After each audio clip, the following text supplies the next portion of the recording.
Welcome to Tales of Kind Souls, where ordinary moments turn into extraordinary stories that touch the heart and inspire the soul.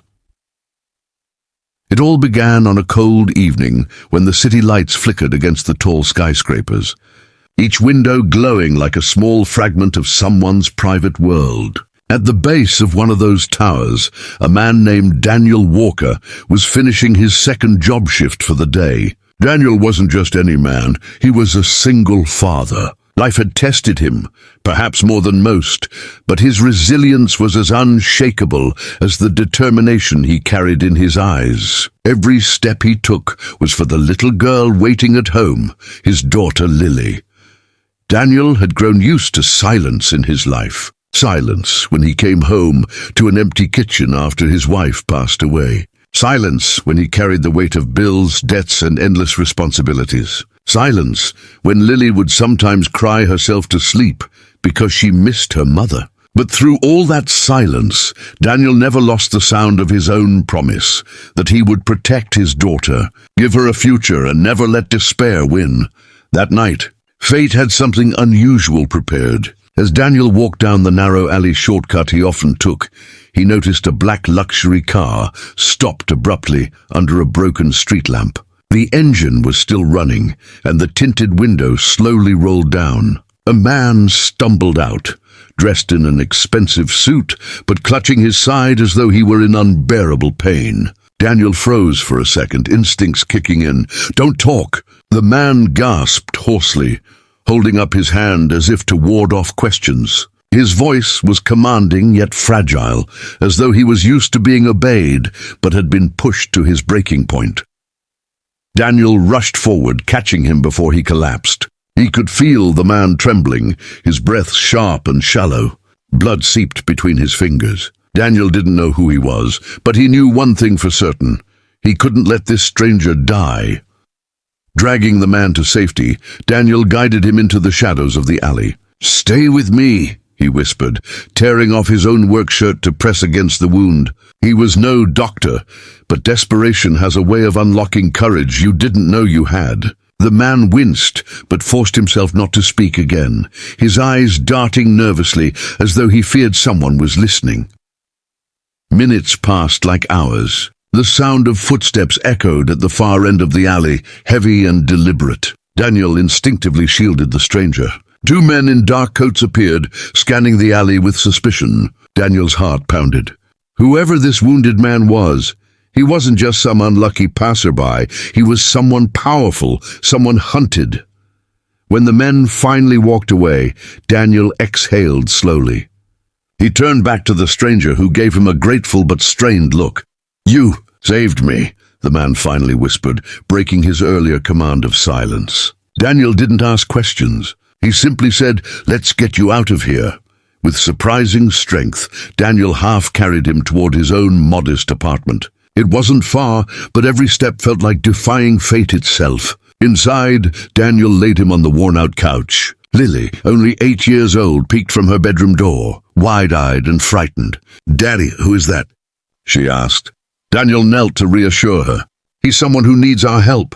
Go back to bed, sweetheart. I'll take care of it." She nodded, trusting her father completely. As the night stretched on, Daniel tended to the stranger's wound as best as he could. He cleaned it, bandaged it, and gave him water. Eventually, the man's breathing steadied. He looked at Daniel with a mixture of exhaustion and something else, respect. "My name is Alexander Hayes," he finally revealed in a hushed voice. "I'm the CEO of Hayes International." Daniel blinked. He'd heard of Hayes International.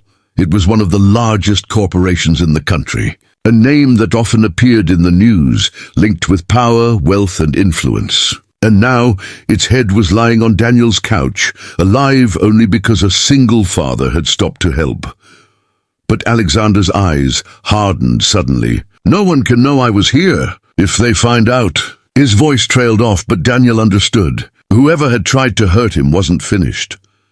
For the next few days, Daniel sheltered Alexander in secret. He hid him from sight, made meals, and even let Lily read to him when the CEO was too weak to move. Slowly, the icy exterior Alexander carried began to melt. He watched the way Daniel spoke gently to his daughter, the way he never complained about his struggles, and the way he put kindness above everything else. "You work 2 jobs?" Alexander asked one evening, curiosity breaking through his guarded demeanor. Daniel shrugged. 3 sometimes. Whatever it takes. Lily deserves a chance at life. That's all that matters.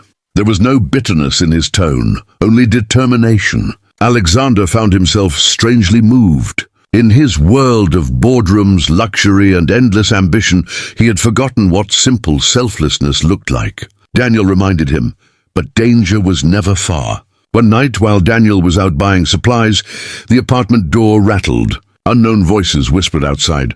Lily clutched Alexander's hand, terrified. Summoning the last of his strength, Alexander pushed himself to stand. He wasn't just a CEO. He was a man who refused to let harm come to the little girl who had shown him kindness. By the time Daniel returned, the threat was gone. Alexander stood shakily in the middle of the room, holding a heavy lamp like a weapon. Daniel realized then that this man wasn't only fighting for his own survival, he was protecting them too. As Alexander recovered, he began making calls in secret, arranging for his loyal security team to track down the people who had betrayed him. It turned out the attack had been orchestrated by rivals within his own company, people who wanted his empire to crumble. When the storm finally passed, Alexander knew it was time to leave Daniel's apartment. But leaving wasn't easy. He had found something there that no wealth or power could buy: genuine humanity. On his last morning in the small apartment, Alexander crouched down to Lily's level. "You're very brave," he told her softly. "Your father is the strongest man I've ever met. Never forget that." He slipped a small pendant into her hand, a token that shimmered with understated elegance. "Keep this and remember that kindness changes lives." Then he turned to Daniel. His voice was steady but filled with gratitude. "You saved my life, not just with your hands but with your heart. I won't forget it." Daniel simply nodded. "Take care of yourself. And don't forget, you told me not to talk that first night. But sometimes silence isn't what saves us. Sometimes it's trust." Weeks passed. Daniel returned to his routine, never expecting anything in return. But one afternoon, as he picked up Lily from school, a sleek black car pulled up beside him. The driver handed him an envelope. Inside was a letter, handwritten. It was from Alexander. The letter explained that he had restructured his company, cut out the corruption, and started new projects to support families like Daniel's. Attached was also something Daniel could hardly believe: a scholarship for Lily's entire education, and an offer for Daniel himself, a stable job within the company that would finally let him spend more time with his daughter. Tears blurred Daniel's vision as he read the words. He looked at Lily, who squeezed his hand tightly. "Daddy," she whispered, "did we really save him?" Daniel smiled through his tears. "Yes, sweetheart, but he saved us too."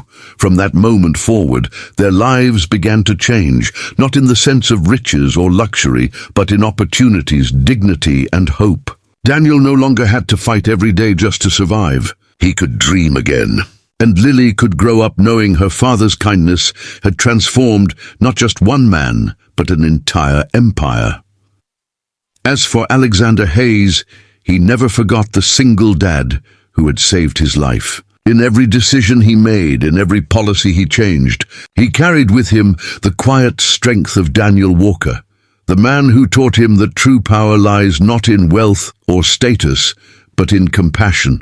And sometimes a story begins with the words, "Don't talk," only to show us that the most powerful conversations happen without words at all, through actions, through sacrifice, and through the unbreakable bond of kindness. Because in the end, it isn't the titles we carry that define us, but the souls we touch along the way.